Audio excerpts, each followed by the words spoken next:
Olá, hoje o nosso bate-papo é de futebol e nosso convidado é honesto, amigo, bom caráter e um grande ídolo da torcida gremista. Natural de Brochier, filho do seu amante da Dona Vale, é formado em Educação Física. Esposo da Luísa, o irmão e sócio do Maneca, hoje é empresário do ramo alimentício. Aliás, na empresa da família, a Johan Alimentos, tenho o prazer de trabalhar também com os filhos e com os sobrinhos. O pai do Loivo, Filho e do Lucas é fundador do time de futebol de sábado Sandalhão. Ídolo da torcida gremista, é o 6º maior artilheiro da história do Grêmio Futebol Porto-Alegrense, com 74 gols.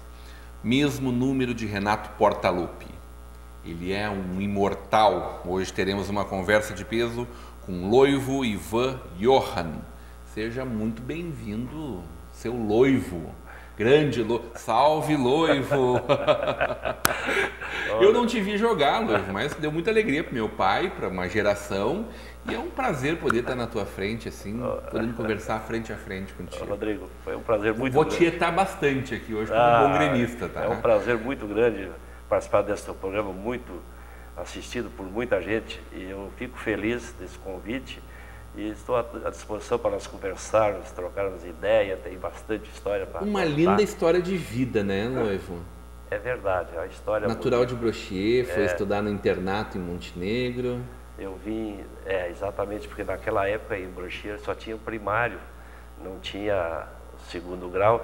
Então eu tive que ir a Montenegro, fui interno no Colégio São João Batista, porque não tinha ônibus naquela época, todo dia para Brochier. Então eu tinha que ir.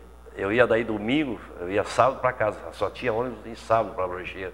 E domingo eu tinha que ir até Maratá, pegar o trem para voltar para Montenegro. A história é bonita. É uma lenda isso. É uma lenda. A gente fala hoje para os filhos, não, era outro tempo, realmente era. Mas era gostoso também. E o internato me ensinou bastante também. E depois do internato eu vim para Novo Hamburgo, já com 15 anos. Veio sozinho para Novo Hamburgo? Vim sozinho, parava na casa do meu tio, o Ivo Johan, meu avô, Jorge Johan, parei na casa deles e então trabalhava nas lojas Ferragens, Weissheimer. Weissheimer, trabalhei com o Júlio, com o Dalcio, com o Darcy. E ali começou, então, eu trabalhava de dia, estudava à noite, estudava no 25, era um colégio daí, na época não tinha condições financeiras assim, porque ganhava salário só, então eu estudava no 25. E depois, quando me formei, eu fui para o Pio XII, né? Já tinha condições melhores. E daí meus pais já estavam aqui, já tinham vindo lá de fora, então... Daí começou a história assim que... E sempre gostou de futebol, não é? Eu sempre gostei. Peladeiro no começo, com certeza. Ah, com certeza. Nós tínhamos... Corria para pegar lugar no time ou era o primeiro a ser escolhido? Não é? É gozar que lá na minha terra, no Brochier, nós tínhamos o Juventude, o time da localidade. E eu trabalhava no armazém do meu pai, que era sócio com o seu Ernie Fault lá. E depois de meio-dia nós almoçávamos, nós íamos tudo, tinha um campinho atrás do armazém lá, nós íamos jogar bola, mesmo depois do almoço. Então começou assim, aquela história assim. E eu então com 15, 16 anos eu estava jogando no Juventude, junto com o pessoal mais de idade, assim, 20 e poucos anos. Então ali foi uma escola também para mim, foi o início que eu tive ali no Juventude e que depois deu sequência aqui no Floriano e depois no Grêmio. Como é que Floriano te descobriu? Floriano que hoje é Novo Hamburgo, né? Nós tínhamos na Ferragem Baixar, nós tínhamos um time de futebol e um sábado nós fomos convidados para jogar no Santa Rosa, treinar com o juvenil do Novo Hamburgo, naquele tempo era juvenil. E nós fomos, e daí o treinador, o Wilson Campos, do juvenil, perguntou se eu não queria fazer um teste, treinar no juvenil. Daí eu expliquei a minha situação, que eu trabalhava, estudava à noite e tal.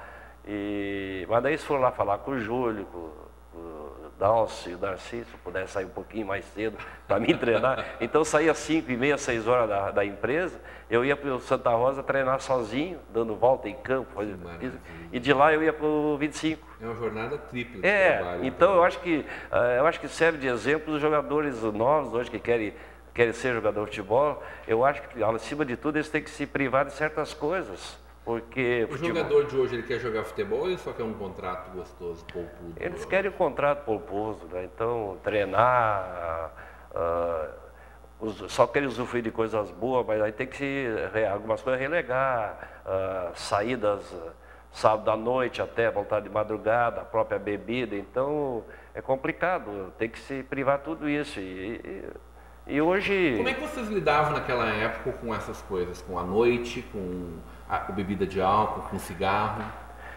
Naquela época não tinha problema de proibir cigarro. Muitos jogadores fumavam, né, na minha época. Eu nunca botei cigarro na boca, mas a gente via que ele não fazia bem para a saúde. Eu vou contar um caso, do Dr. Hélio Dourado, foi presidente do Grêmio há muitos anos. Ele foi médico do Grêmio também. E ele era muito contra o cigarro. Então, um dia, na pré-eleição, no vestiário, ele trouxe 2 pulmões, um do fumante e um não fumante. Olha só. Tu tinha que ver a diferença, é impressionante, né? Daí o pessoal que fumava tirava os tocos de cigarro tudo fora. Mas aquilo foi só na hora, outro dia já estava fumando de novo. Mas para ver, e para a gente que precisa do preparo físico, o pulmão da gente é fundamental e aquilo fazia muito mal ao jogador. Mas as histórias assim que... Tu jogando no Floriano na época, tu recebeu uma proposta tu foi assediado pelo Internacional, por desespero da família, mais ou menos, né? Porque vocês eram de casa gremistas, né? Tudo gremista. Como é que o pai recebeu essa informação? Que acabou não se concretizando depois, né? Foi assim, eu vou contar a história. O Inter...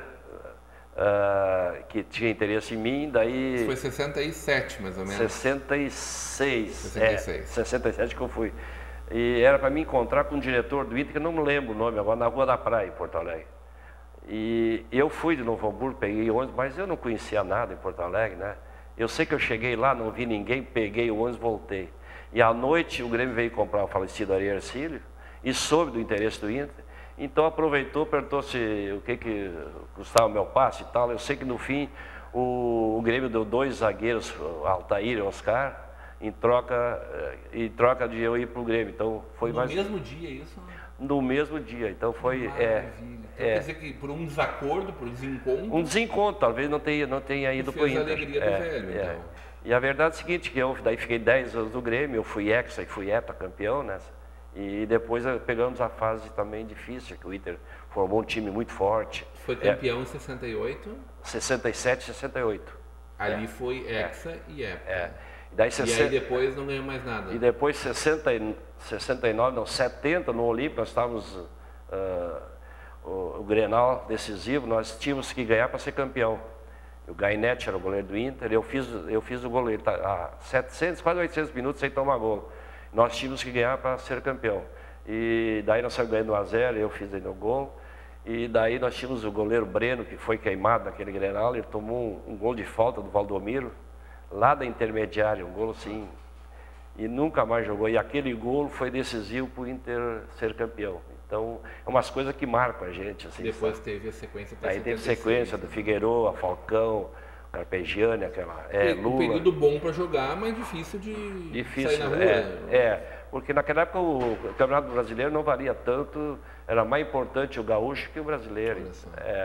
Então, dava muito valor. Hoje não, hoje eles estão jogando o gaúcho aí com os reservas, não interessa, entendeu? Então mudou muito, porque onde dá o dinheiro é no Campeonato Brasileiro, né? Sim.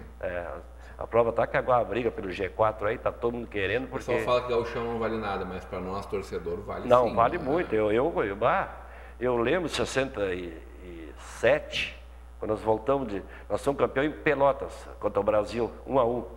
Nós tínhamos que empatar o jogo, empatamos 1-1. Bom, não precisa nem falar, aquele campo do Brasil era uma loucura, né? Como é hoje, né? Eu quero te perguntar, como é que é? É uma loucura. Se hoje os campos do interior são complicados, eu imagino isso há 40 anos atrás, 50 anos atrás. Quase 50 anos atrás. Então foi uma loucura aquele Bento Freitas lá, lotado e a torcida do Grêmio era um cantinho lá só. Então o que fizeram? Quando nós voltamos embora, paramos no Grilo ali, na beira da estrada ali, já antes em São Lourenço, na beira, atacaram o ônibus. A torcida ali já veio junto até o Grilo. Daí nós jantamos no Grilo e dali até Porto Alegre era uma loucura. Chegamos na Ponte do Guaíba, nós levamos da Ponte do Guaíba até o Olímpico 6 horas. Uma loucura. Então a gente vindo aqui, diz, pô, daí te dá o valor, o que valia um campeonato gaúcho naquela época, né? Então, é umas histórias assim fantásticas, né?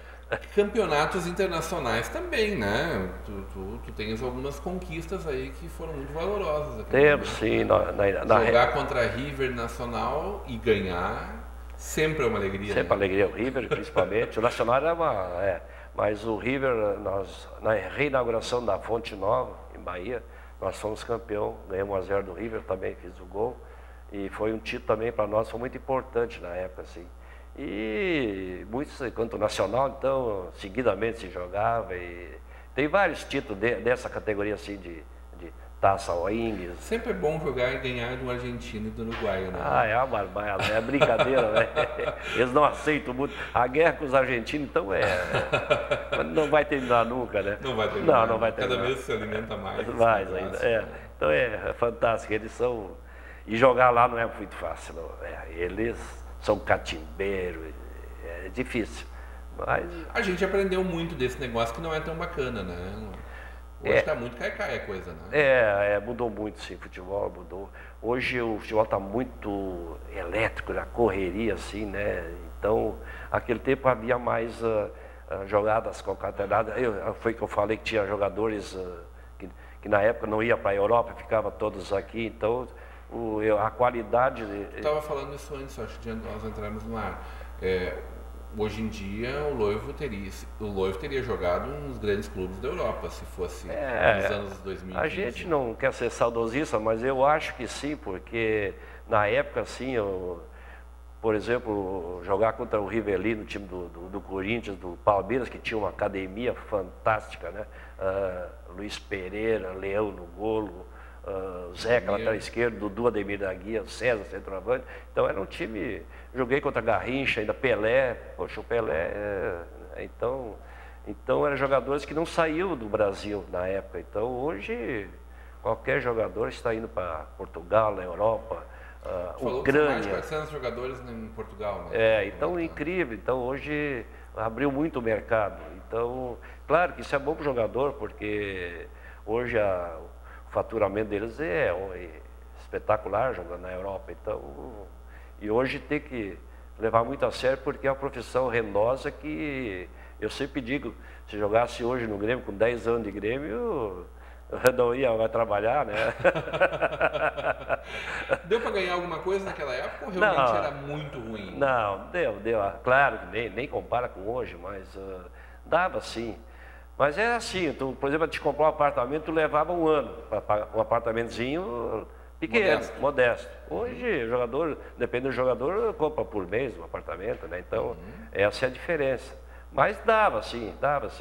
E jogar no Grêmio assim, chegava dia 3, o dinheiro estava lá, pagamento em dia. Maravilha. Então, isso é importante. Estão voltando a fazer isso com o nosso Grêmio, né? Está começando, sim. O doutor Bolzano está fazendo um belo trabalho, então acho que é por aí. Tentar pagar as contas e depois... acredito que agora tem que contratar para Libertadores, aí tem que ter alguns jogadores com mais experiência. Já está dando como certo a Libertadores? Eu acho que é muito difícil, claro que não, enquanto que a Ponte a disputar, não. Mas tudo leva a crer que sim, porque o Grêmio está numa fase muito boa e o Roger está fazendo um belo trabalho também no Grêmio. Eu tenho a impressão que sim. Eu quero saber como é que é ser ídolo. Tu vai me contar isso logo depois do nosso intervalo, hoje numa conversa de peso com o ponteiro esquerdo do Grêmio, o Loivo.